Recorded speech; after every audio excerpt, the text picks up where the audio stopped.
This week on WestfordCAT News, members of the Town and School Safety Task Force answer questions about COVID-19 and keeping students safe over the coming school year.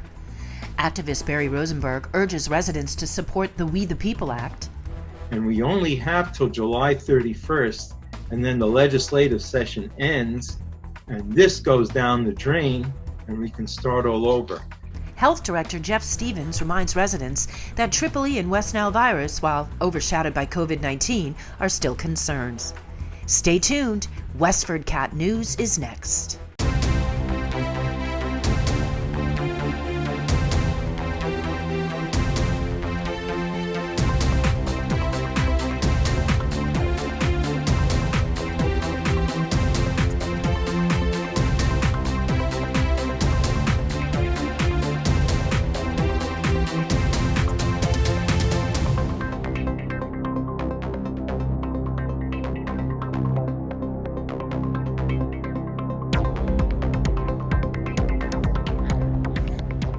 COVID-19 is on everyone's mind as parents, educators, and town officials deliberate over how to keep students safe from the deadly virus and whether they should return to their school buildings, remain at home using conferencing software, or use a hybrid model. The group met on July 15th, and here's what Superintendent Bill Olson had to say. Back on June 25th, the Commissioner of Education issued some initial guidance to us for the fall and September opening of the 2021 school year.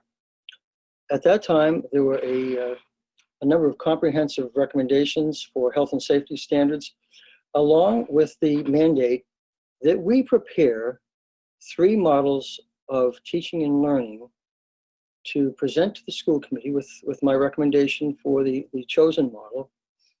And those models were a full return to school by all students with some distancing, as the Commissioner indicated, as little as 3 feet of distancing, a hybrid model, which involves the combination of students being in school on some days and out of school with remote instruction on other days. Half the students being in at a time based on distancing, and we can talk about that as we go along tonight, and a fully remote plan where all students would continue with remote instruction as we did in the last 3 months of the school year. Director of Pupil Services, Courtney Moran, followed. So I think that will depend on what model we're looking at. Clearly, if we are fully back in school, following the safety guidelines, parents can anticipate that we are following that IEP to a T, that students are going to their small group settings. The same provisioning that we are looking at in terms of spacing will also be provided within those groups.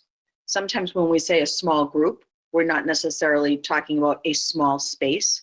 Some of the classrooms are about half the size of a normal classroom, but other classes in buildings have the luxury of having a full-size classroom. So the physical distancing in those small group settings will not be as impacted.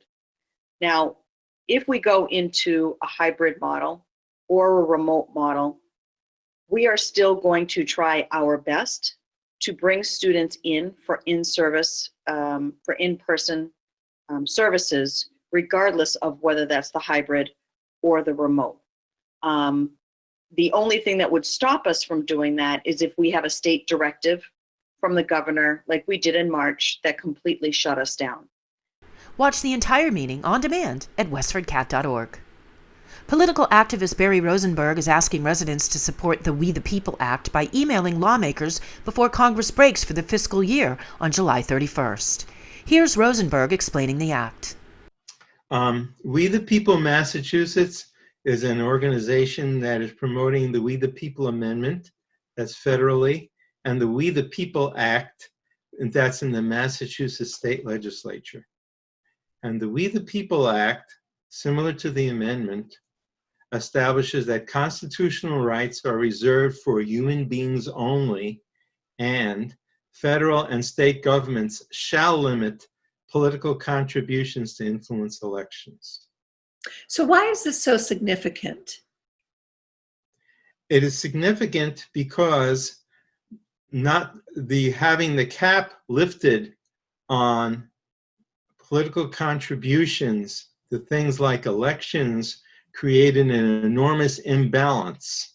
Corporations are able to contribute enormous amounts of money to political campaigns where human beings like you and I might be able to contribute a handful of dollars. State Senator Jamie Eldridge, an Acton Democrat, introduced the act along with State Representative Carmine Gentile, a Democrat from Sudbury, and State Representative David Vieira, a Republican from Falmouth.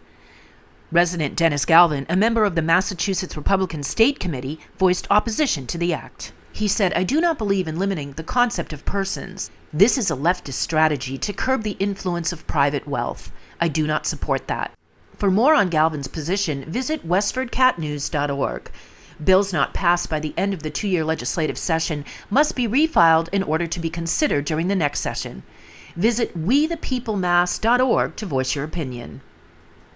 Although the COVID-19 virus has captured most of the world's attention of late, Health Director Jeff Stevens is reminding residents that EEE and the West Nile virus brought on by mosquito bites are still concerns. Here's Stevens. EEE has now been found in the western part of the state, specifically in Athol, which is really not that far away. It's maybe an hour, but when I drive home, that's not that far for me. So if it shows up there, it's going to show up in other parts of the state. Additionally, West Nile virus has shown up in Middlesex County. I want to say the town was Medfield. So that's now shown up in a mosquito there. So these mosquito-borne diseases are now active. To watch my entire interview with the Westford Health Director, visit WestfordCAT.org. Despite COVID-19's relentless march across the country requiring them to forego all the year-end pleasantries, Westford Academy seniors will finally graduate on Friday, August 7th. The ceremony will begin at 10 a.m., according to Dan Toomey, Dean of Students. Rain dates are 10 a.m. on August 8th and 10 a.m. on August 9th. Social distancing rules will remain in place, and guests will be limited. However, WestfordCAT will live stream the ceremony from Trustees Field at WA. Viewers are able to watch it on demand. That's it for now, Westford. I'm Patty Stalker, and you're watching WestfordCAT News.